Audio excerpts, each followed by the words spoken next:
Welcome back to our channel money funder. आज बात करते हैं सिलिकॉन वैली बैंक क्यों डूबा। लोग 2008 के ग्लोबल फाइनेंशियल क्राइसिस की बातें कर रहे हैं। लीमन ब्रदर्स के दिवालिया होने और उसके बाद दुनिया भर में जो आर्थिक संकट आया, उसकी कहानियां फिर से ताजा हो रही हैं। कारण सिलिकॉन वैली बैंक है। अमेरिका के इस दिग्गज बैंक का बोरिया बिस्तर बन गया है। लोग बदहवास होकर बैंक से अपना पैसा निकालने के लिए टूट पड़े। एक ही दिन में बैंक का शेयर 60% से ज्यादा गिरा।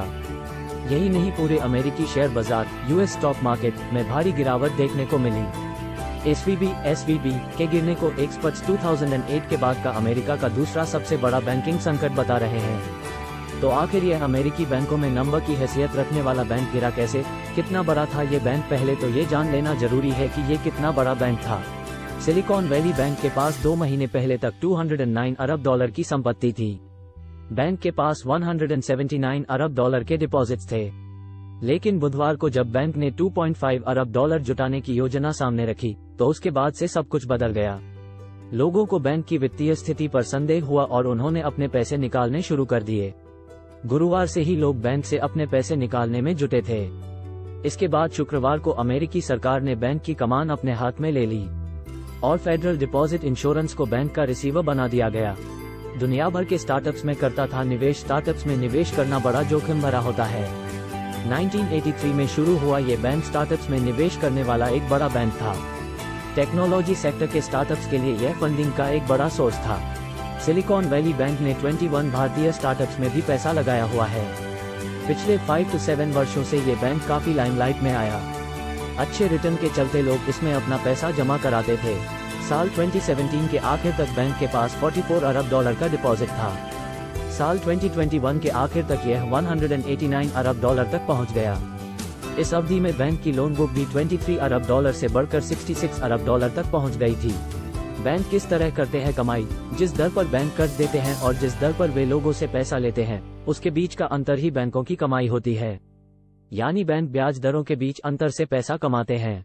आंकड़ों से हम देख रहे हैं कि सिलिकॉन वैली बैंक के डिपॉजिट का आंकड़ा इसके द्वारा दिए गए लोन से काफी अधिक हो गया था।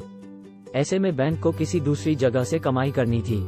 एसवीबी ने ब्याज से पैसा कमाने के लिए बॉन्ड में पैसा लगाना शुरू किया।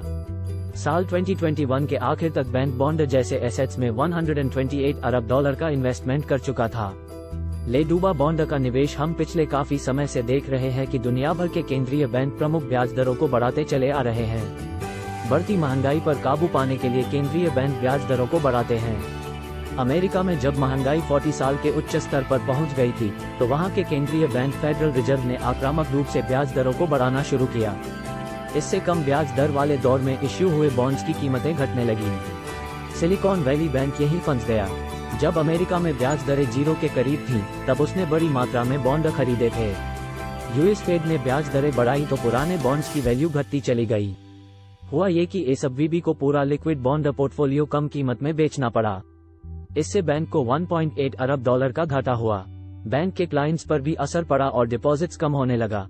60% से ज्यादा टूटा शेयर सिलिकॉन वैली बैंक ने बीते दिनों बताया था कि उसने $21 अरब की सिक्योरिटीज बेच दी है।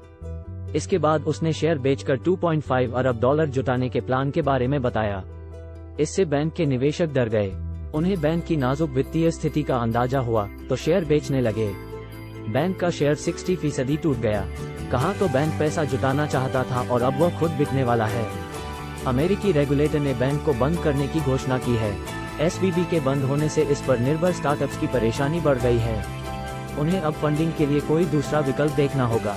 वहीं जिन लोगों का पैसा बैंक में जमा है, वे अपना पैसा निकालने की जद्दोजहद कर रहे हैं।